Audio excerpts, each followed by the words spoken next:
You're listening to Let's Talk Sustainable Business. Hi, my name is Barbara Mendes-Jorge and I'm a sustainability communications expert based in Brussels, Belgium. It's a pleasure to welcome you to this edition of Let's Talk Sustainable Business, a series brought to you by the Conference Board. So today is the first of a two-part conversation with Sebastian Leape, CEO of UK-based natural intelligence company Natcap. Natcap's goal is to integrate nature intelligence into business decision-making, and they help companies measure, report, and act on their nature-related impacts and dependencies. Sebastian previously worked as a sustainability consultant at McKinsey and has been a policy advisor, teacher, and researcher. Sebastian says, "My career has been focused on trying to make our economic system more sustainable. I hope to leave this planet in a better place than I found it." This week's theme is integrating nature into business solutions. So as WWF says, nature underpins enterprise and prosperity, but natural systems are in severe decline, posing grave risks for business and finance. As world leaders make key decisions on the environment, climate change, and sustainable development, it's vital they prioritize the well-being of both nature and people. The World Economic Forum says, nature loss and ecosystem collapse pose significant risks to business, given that over half of the world's total GDP is moderately or highly dependent on nature. Adopting a nature-positive strategy creates new opportunities valued globally at $10.1 trillion in annual business value and 395 million jobs by 2030, providing a solid foundation to sustain business growth and competitiveness. It's therefore imperative that businesses measure, report, and act on the impacts they are having on nature, especially in areas such as biodiversity, pollution, and water. Relatedly, nature-based solutions are also increasingly gaining traction as a way to tackle climate change and build a more nature-positive future. So what are they? The European Commission defines them as solutions that are inspired and supported by nature, which are cost-effective, simultaneously provide environmental, social, and economic benefits, and help build resilience. Such solutions bring more and more diverse nature and natural features and processes into cities, landscapes, and seascapes through locally adapted, resource-efficient, and systemic interventions. Nature-based solutions must therefore benefit biodiversity and support the delivery of a range of ecosystem services. Examples of nature-based solutions include protecting and restoring coral reefs, preventing deforestation and degradation, sustainable urban development solutions such as green roofs, rain gardens, and constructed wetlands. Nature-based solutions are increasingly touted as an important focus area for tackling climate change. For example, the IUCN says nature-based solutions could contribute around 30% of the mitigation required to achieve the 1.5 or 2 degree temperature rise goal agreed under the Paris Agreement. And the IUCN also says that prioritizing nature-based solutions could provide up to US $393 billion of savings by 2050 and reduce the intensity of climate and weather-related hazards by 26%. WWF says, addressing the climate crisis means expanding our toolkit. It's becoming clearer that nature must be at the heart of these efforts. And nature-based solutions, incorporated in a thoughtful way alongside traditional solutions and science-based targets, could be key to unleashing our potential for protecting people and wildlife. Clearly an area with so much potential, so I'd like to welcome Sebastian today. I'm really looking forward to talking about everything nature and business with you today. It's wonderful to be here. Thanks for having me. To get started, could I ask you to tell us a bit more about how Natcap was created and why you've decided to focus on nature? So Natcap was actually spawned out of the University of Oxford. A couple of professors there, including Cathy Willis, have spent their careers at the frontier of research on how to measure nature and biodiversity in particular. And so spun out a while back an effort to bring that research to the business world. So I joined a few years ago to take some of these brilliant scientists and some of the academic work that had been done and commercialize it and really turn it into a tech solution at its core, but then surrounded with expertise and advisory work to make it really useful for companies. Great. So, what are some of the clients or projects that you're working with? Could you provide us with some case studies? Sure. So we really help big companies who want to start taking nature seriously. And the way I think about it is we spent 15, 20 years now finally putting climate change on the business agenda. So many companies now have a sense of what their scope 1, scope 2, maybe scope 3 emissions are. They have a sense of their big climate risks. Hopefully they've set net zero targets. So they've been on that journey. Mm-hmm. But climate is only one of the planetary boundaries we're violating. It's a small, important, but small part of the overall sustainability challenge. And so what the nature agenda is trying to do is broaden this definition of sustainability to include things like biodiversity loss, water scarcity, pollution, some of the things that you mentioned. So that's really who we work with. It's big companies who are ready to take that step. Sometimes, often, they're taking that step because they have to.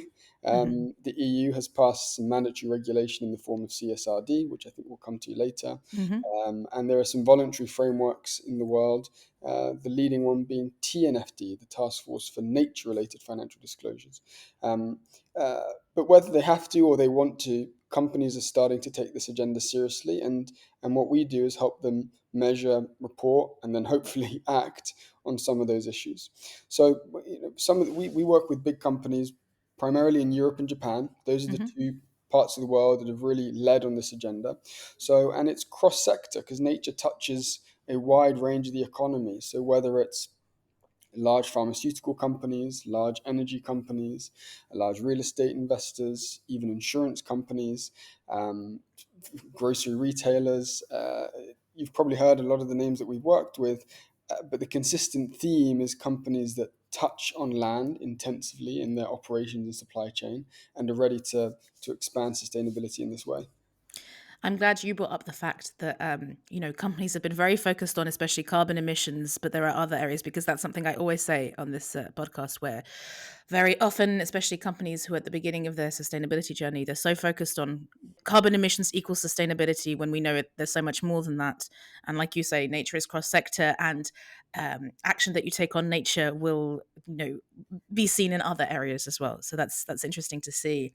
It was also interesting to see, doing my research, on how many people were talking about the nature agenda and the nature positive agenda as something that complements the climate change agenda, which again, that's what most people have been focused on, right? But maybe they need to start focusing a bit more on nature. Absolutely. No, I mean, climate and nature are inextricably linked. Hmm.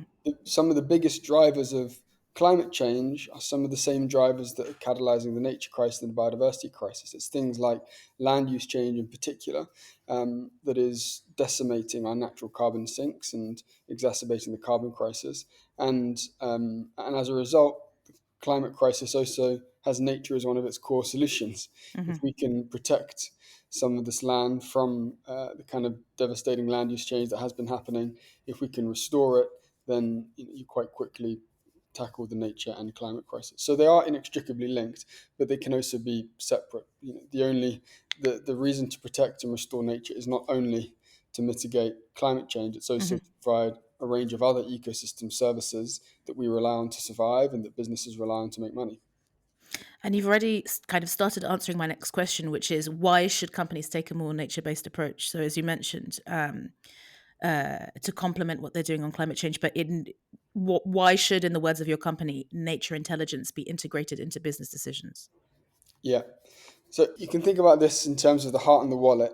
I'll start with the heart because that's what Okay. Yeah. gets me motivated. But the urgency here is so intense that it's hard to fathom when we're in our desks in big cities here in Europe. But last year the Amazon still had fires burning the size of Italy. So even though deforestation is declining there, the devastation is still happening on an unfathomable scale.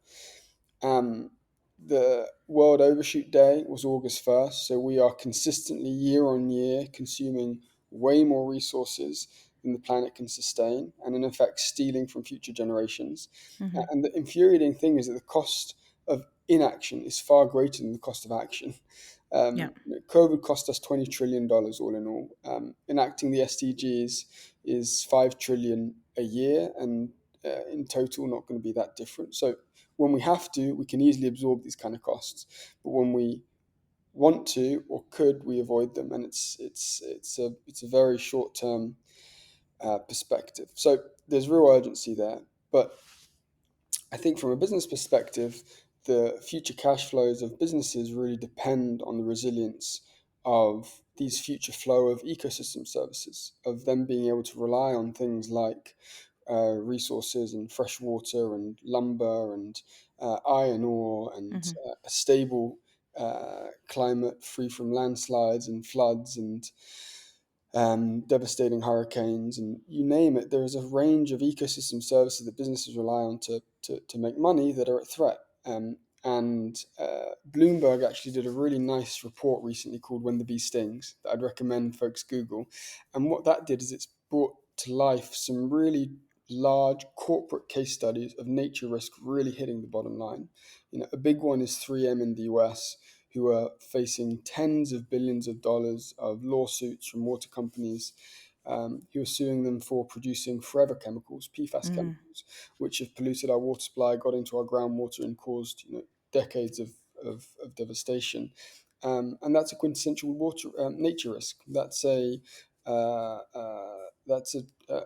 risk that could have been mitigated if companies were thinking about their impacts and their dependencies on nature as they did product development all that time ago.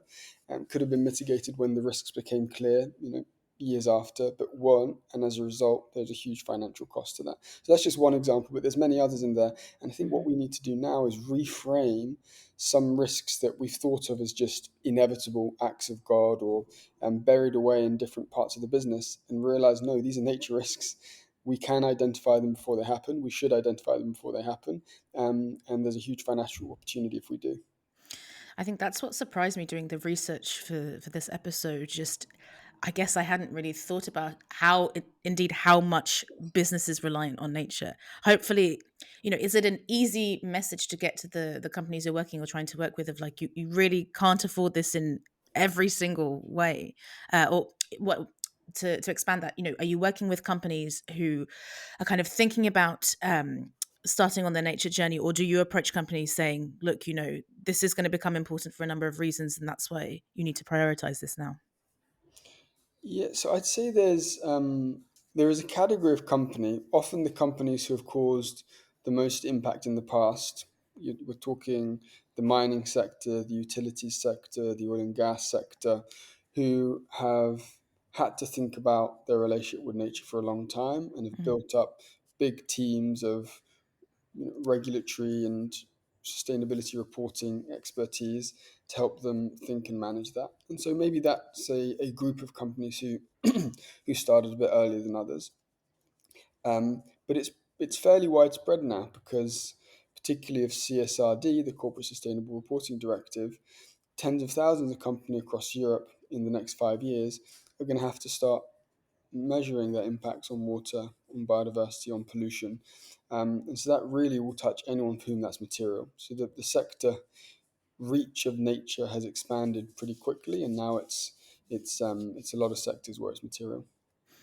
Yeah, I've mentioned before on this podcast that I've already worked with a company on a CSRD aligned report, which was obviously a big challenge when they were doing it for the first time. And yet it was interesting to see the areas in which, of course, they've reported on for years and years, like, for example, carbon emissions, but having to think about the water, the biodiversity, the pollution. Some areas, they had some data and it was well, but other areas, they had to go and find this new information. So yeah, Yeah. very interesting. Um, so on this season, we had Cara Fulcher, who's head of sustainability at Michelin North America, discuss how her company has developed a nature-based strategy and kind of how Michelin had been prioritizing nature. Um, so for our listeners who maybe want to go down this path, again, they're going to have to adhere to CSRD, etc. What practical advice could you provide for getting started on a nature strategy? So I hadn't actually come across Michelin yet, but I googled them in preparation for this, and I'm incredibly impressed by what they're doing. So they're really at the frontier of this, and they've invested in essentially reforesting a huge swathe of land down in Brazil. Mm-hmm. Um, which so they've done everything right on paper, but then actually started to make a difference on the ground. So that's an inspiring story that is actually worth looking into. Absolutely. You should go and listen to that episode, listeners. Yeah, I agree. It was a great episode, and if more companies were like Michelin, we'd probably have less of a challenge on our hands. But look, in terms of what you can actually do practically for nature strategy, there are a bunch of different frameworks out there already. I'm not going to reinvent one. As an ex-consultant, I love making up my own frameworks, but I think there's enough out there. There's one called Act D, which Business for Nature, which is an important group in this space who really tries to bring together businesses looking to take this issue seriously. And the Act D essentially encourages you to start by assessing what are the big risks and opportunities in your business model from nature, and explain how nature strategy off the back of those risks and opportunities is integrated into your business model. And to really understand what those risks and opportunities are, something like the TNFD becomes really handy. So there's this whole first stage of taking nature seriously, which is assessing where the heck do things stand now? What are the big risks from nature to my business? What are the opportunities there? And what should I be doing about it? That's the chunk of where most companies are today, starting from zero, is just trying to figure out what this means and where they stand. And the kind of framework for doing that, which we're most closely involved with, which we're seeing become the de facto standard, is the TNFD's Leap framework. So that's where you start, figure out what's going on. Think of it kind of like what you would have done at the start of the climate journey in 2015, 2016. The next stage is actually making some commitments. So once you know what are the really big risks, where are you having a huge impact on nature, what are some of the commitments you can make to mitigate some of those risks and contribute towards a nature positive world. And here it's about setting some sensible targets, ideally high quality targets that align with the SBTI guidance or the SBTN guidance on target setting. And they're probably going to relate to the big drivers of nature loss. It's probably going to relate to how you use land. It's probably going to relate to how you use resources, in particular water. It's probably going to relate to the pollution and from your operations and supply chain. Those are the kind of commitments that are increasingly expected and your stakeholder expecting. The third stage is to actually do something about it and actually start to transform your relationship with nature, delivering on those commitments, realizing that ambition, and making sure that nature and climate both are integrated seamlessly into how you make decisions. And the final stage, which actually isn't really a final stage in a chronological sense, but is a final stage probably of importance, is to disclose. And so make sure that the right information is being disclosed externally. Make sure that it's in a standardized format so it's easy for regulated investors to compare and analyze.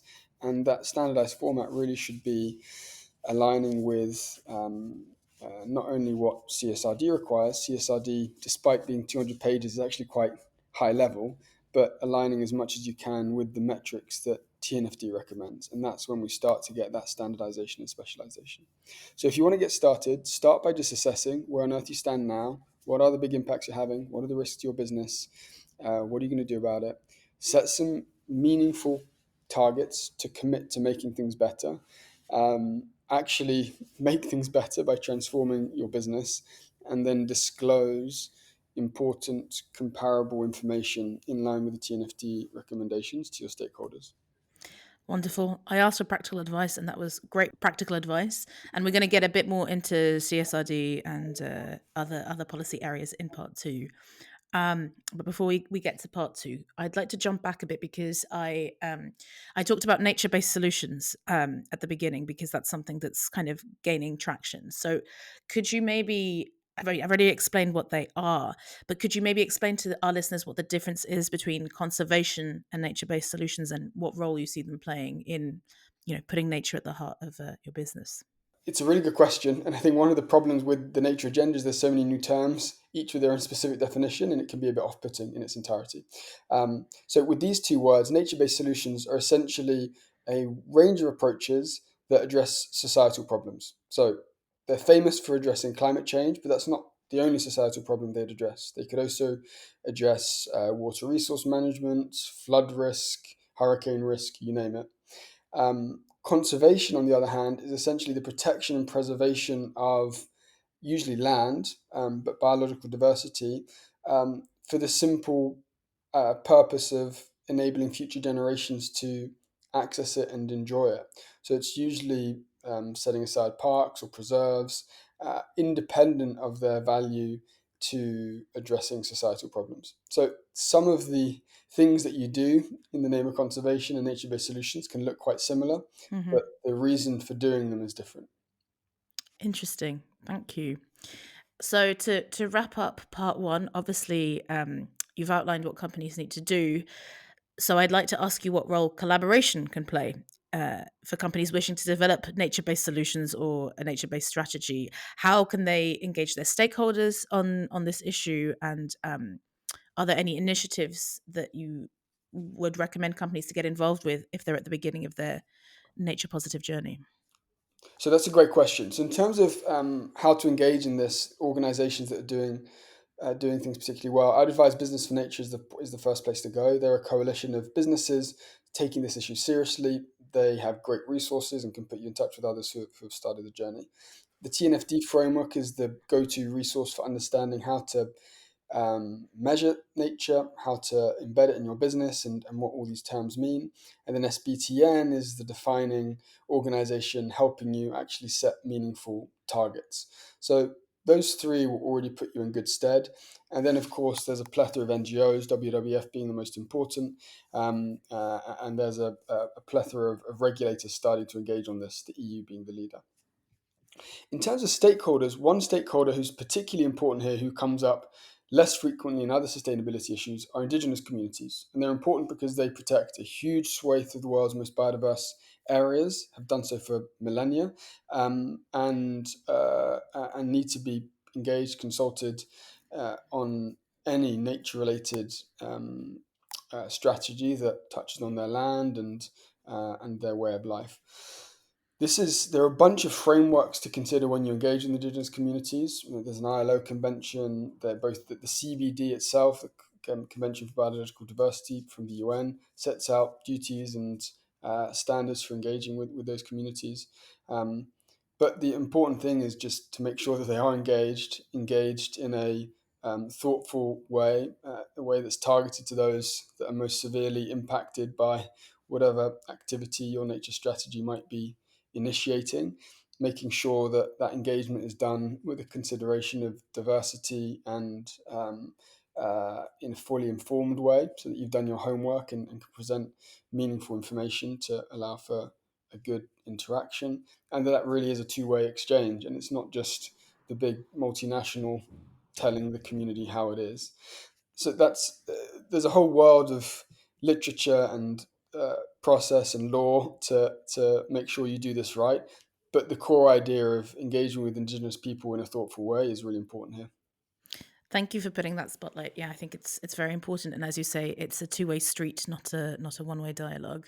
Just a quick follow-up question, because again, I'm thinking about who I've worked with. How do you advise companies to engage with their suppliers, their supply chain? Because that can be the difficulty, right? Where when you're trying to get data, you need to go to your supply chain to get it, and your supply chain can be big, and it can be difficult to get the data that you need. Yeah, no, really good question. And so one of the things that's particular about nature is location really matters. If you have a petrochemical plant that is 1 mile from a national park, that's much more worrying than if you have one that is in 100 miles of heavily degraded industrial wasteland. So the location of your sites and your suppliers really matters. And that makes it meaningfully harder to engage and measure the impact and dependency in your supply chain for nature than it is for something like climate, where you can use input-output tables and start to get a sense with some pretty minimal information. With nature, it's much harder. So we've actually seen a lot of companies get stumped on this. They're like, we want to do something on nature, but we just don't have enough information of where our suppliers are and how they're operating. And what we've seen is a twofold approach. One is where you don't know the location of suppliers or assets, you take a different approach. And the important thing is just to prioritize within a supply chain that might have tens of thousands of suppliers, hundreds of thousands of sites for the very biggest companies. You can start to use frameworks to prioritize which suppliers are in which industry location combination. That means that they're likely to be most material for your business and have the most material impacts and dependencies on nature. So there is a kind of outside-in prioritization that can be done. And the approach that we really use is actually a commodity first approach. So in a world where getting every single location is going to be too challenging, how can we infer from the suppliers that you're using and the products that you're buying what commodities are underlying and driving those products, and where those commodities are likely being sourced from? And once we've inferred a commodity country combination, we can actually already say something quite meaningful about some of the impacts that you're likely having on nature through those commodities and some of the dependencies, and already give you some practical information to go and make things better. So I think step one is prioritizing. Doing this for your whole supply chain is next to impossible, particularly at the start. Step two is thinking about clever ways to get around the location information problem that we have today. And here at Natcap, we use the commodity approach. And then the third thing is setting yourself up for the future, and that's a future where supply chain transparency is going to be expected. Not least, particularly if you operate in or with the EU, we've got the due diligence directive, we've got the deforestation directive. Supply chain transparency is literally becoming mandatory. So how do you work with your supply chain and make sure that you're going to have that information in the next few years? Because you might get away with it now, but you won't in the future. Great. Thank you, Sebastian. And I think we're going to talk a bit more about data in part 2 as well. But for now, thank you for joining us today. This is the first of a 2-part episode, so join us next time for part 2. And thanks to our listeners. If you enjoyed this episode, please remember to subscribe to this podcast series and explore the entire catalogue of podcast programming from the Conference Board by visiting our website at tcb.org/podcasts. See you next time. That was Let's Talk Sustainable Business.